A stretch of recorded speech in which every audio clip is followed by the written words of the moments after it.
to the Be Elite podcast. I'm Armando, and for today's podcast, we are interviewing Brian Volk Weiss. Our hosts today is Cindy Lou and Elisa. So thank you for being on here first. And could you start out with telling us a little bit about yourself? Well, first of all, thank you for having me. I am 47 years old. I'm from Queens, New York. My name is Brian Volk Weiss. I was a manager, then I became a producer, then I became a director, and now the company's bigger than I ever thought it would be. And I would much more enjoy speaking with all of you than probably about 80% of what I got to do the rest of the day. And I have been in LA and in show business for 25 years. What did I leave out? I'm always bad at this kind of question, so feel free to ask follow-ups. I'm horrible at this question. I think you answered it well enough, and I'm just shocked, but you've done a lot in your life, and probably is going still doing more. And then we do have a next question for you. I'm ready. Which is just like, when you were a kid, what did you imagine you would be doing instead of? Starting about 2 years ago, exactly what I'm doing now. Everything before 2 years ago was building to 2 years ago. I wanted to build a studio from scratch. And there's different ways to define when that happened, but you could argue it happened maybe 4 years ago, but in my mind, it happened 2 years ago. But that was my goal, and by the legal definition of a studio, we definitely achieved it 2 years ago. Very cool. All right. So for those who don't know, can you tell us about the Nacelle company and like the different branches that it has? Sure. So the Nacelle company, my joke is we're the smallest studio you've never heard of. So the way you would think of Lionsgate, we are a miniature version of Lionsgate, though ironically, we actually do some stuff they don't do. But we're the same way like a Warner Brothers produces content, TV shows and movies that they then distribute into movie theaters and people's homes. We do that as well, just at a much smaller level at the moment. But we also make toys, we also make books, we also do podcasts, we make stand-up specials, we do a lot of different stuff. But the idea is that, and this is the idea, I can assure you this does not happen 100% of the time, but the idea is that we're full service. So if we decide to do something within reason, we can do all of it under this roof. So, what would you say is your favorite project that you've worked on in particular? Well, I got to be real careful with that question, Seth, because, I've done a lot of things and I don't want anybody to be like, well, how come he doesn't like my thing as much as that thing? So I don't have a favorite. I can tell you the worst thing I ever made, that I'm happy to tell you about. But if I had to choose something that changed everything afterwards, it would be a show we do for Netflix called The Toys That Made Us. Okay. It's such a good show. Thank you. All right. Next up is McKenna. What experiences provided you with the most challenges and growth for you in your career, and how did you manage? I think, that's a really good question. I would say probably the biggest problem and the most consistent problem was that, we had very big dreams and nobody knew who we were. So, we were constantly going to rooms and meeting with companies, trying to do these, kind of big, cooler things that we had never done before.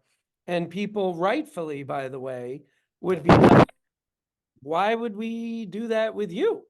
So I started off as a manager, which is like an agent, and I only managed comedians. And what that basically means is, for anybody that doesn't know what a manager is, comedians, actors, directors, they, it's a very creative job. And those people who do that, they don't always understand the business. So what a manager does is they help an actor, a director, a writer, a comedian with the business part of their careers. So that's what I did for the first 10 years of my career. And then we started making stand-up specials. And there were no companies doing that other than HBO, Comedy Central, and Showtime. or hey, you should buy a stand-up special from us. For years, people would say, wait, what? What are you doing? Why? Why would we do that with you? So it took a lot of time to convince them. Then we started doing documentaries. We had the same problem. Then we started doing scripted. We had the same problem. Cartoons, same problem. But you just keep doing it. You just keep fighting. You just keep trying. And then eventually people start to trust you and it becomes easier. So, I mean, that was definitely the hardest part. Can you take me back to the moment in time where you decided this was the career you wanted to pursue? So I wish I was at my house because I could show you the book, but I'm at work. So I was born in 1976. About 10 months later, yes, I know that's 1,000 years ago. About 10 months later, a movie called Star Wars came out. So I was about 2 to 3 years old when I first saw Star Wars. And, I was 2 or 3 years old. So I really, and this may be hard to believe, but I didn't really understand what a movie was. So the best way I can describe it to you is, and don't get me wrong, I didn't know what a documentary was either, but I basically thought Star Wars was a documentary. And meaning I thought it was real. So for about 6 months, I'm going around the house saying, when I get older, I'm going to join the rebellion and I'm going to go mess up Darth Vader. And I'm just saying this all the time. And it started to really freak out my mom. And my mom and dad had like normal jobs, they had nothing to do with show business. And, like I said, my mom started getting really freaked out that I was like an idiot or crazy or something. So she bought this book, which I still have, that was basically the making of Star Wars for 5-year-olds. And I mean, I remember this is like over 40 years ago. I remember it like it was yesterday, opening the book and seeing that the Death Star wasn't the size of the moon, it was the size of a beach ball. Seeing C-3PO, who up until that minute, I truly believed was a robot, with the helmet taken off, and I could see a human being underneath. And literally, I swear to God, this is true, before that day, swear to God, I wanted to be a limo driver. From the minute I saw that book, I wanted to do what I'm doing now. And I was very lucky. I was 3 years old. Yeah, that's a really good Well, response. that's just Thank you. So my next question is, your company makes Disney's version of reality. So how was it working on that project and shedding light on beloved Disney rides?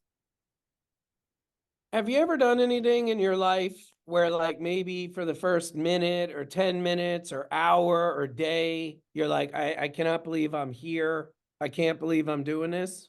So, I've had that a million billion times.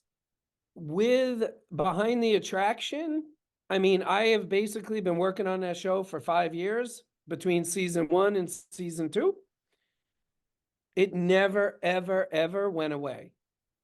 I would be 5 years in doing something with Disney, and I'd literally 5 years in looking around being like, Well, I can't say what I really want to say because you're all very young, but needless to say, I would be like, I cannot believe I'm here. I cannot believe they trust me with this information. When you make a show like that, the way Disney works, even season 1, which we started on 5 years ago, I saw things that are still not public, that won't even be out for another year or two. So I'm sitting there in these rooms looking at these things, and it would be like, did they confuse me with somebody else? Did they accidentally sign the wrong paperwork? That's what it was like. It was just insane what they let us see and do. That must have And been it just never mind got old. blowing. Never got old, ever. To get that access and to go back there and see that, and because we see a lot on the behind the attraction, but you got to go back there and see like firsthand. Like that must have been a dream come true. I'll tell you a great story. So in season 1, they basically, none of us understood this when the show was greenlit, but everybody very quickly realized we needed to be trained almost like we were a Disney, employees of Disney at Imagineering. So they did all these meetings where they taught us all this stuff. But one of the things they had us do, which truly it's in the top 5 greatest things in my life, other than my family, is it's called a third shift tour. What that means is Disney, the parks, have 3 shifts. The third shift goes from 9 p.m. until 5 a.m. And that's where they do all the stuff they don't want the public to see, from taking out the trash to fixing rides and all this stuff. And, for weeks, I know it's coming and I'm excited about it. And part of the reason I was excited was because I was like, oh my God, it'll be so cool to be at Disneyland when it's empty. I was like, that'll be amazing. So we go in, it's about 9:30 p.m. by the time we're in Main Street. There were thousands and thousands and thousands of people, and all Disney employees in the park. The best way I can describe to you how crazy this was, we were there in August. They were practicing the Thanksgiving parade. Hundreds of people practicing a parade that wouldn't be needed for 5 months. That's what it was like. That's how crazy and bizarre and surreal all of this was. That's so cool. Wow, that's crazy. For our last question, can you tell us the deal announced last week between the Nacelle company and Dwayne Johnson's $7 production? Yes. We started making cartoons last year, the first of which comes out next year, which is called Robo Force. And one of the things that we have to be very mindful of is, if I had to guess by a show of hands, how many of you have heard of Robo Force before you read that? All right. Well, the 2 guys with gray in their goatees, we're the only people that. So that was a big problem for us. How do we let the world know about this thing that we're excited about? Now, I already work with Dwayne on Behind the Attraction. So, and we're doing this other cartoon called Biker Mice from Mars that we're doing with Ryan Reynolds. So with Ryan on Biker Mice, word had gotten out how we were building this thing we're doing that we called the Nacelleverse. So I already knew Dwayne, already working with him, already doing this. And I was asked to see a script. We sent a script. He loved it. And after about $10 billion on legal fees, we did a partnership and we're making the show together. It's so huge. And I love That that you're just bringing sounds- back all the nostalgia stuff. You're like Biker Mice from Mars and Robo Force and Sectars, and bringing back all the stuff that, like you said, the older guys know, but it's so cool that you're bridging that to our current generation. That's the and plan. trying to show like and just trying to show us like some part of like what you had when you guys were like our age, and I think it'll be so amazing to see it. And thank you for coming here and being with us and telling us all about what you do and everything. I think it's so cool, and I think all the students will really enjoy hearing it. So thank you for doing that. Absolutely, my pleasure. Yes, thank you so much. And real quick, everybody, make sure if you're watching this on YouTube, please hit subscribe for Elite Academic Academy so you could be alerted of our new episodes. And go check out the Nacelleverse and the Nacelle company. Make sure you check out what they got going on. It's a lot of fun stuff. And Brian, I just want to thank you once again for your time. We really appreciate it. Absolutely, my pleasure. Have fun. And we'll have- I never say good luck. I always say have fun.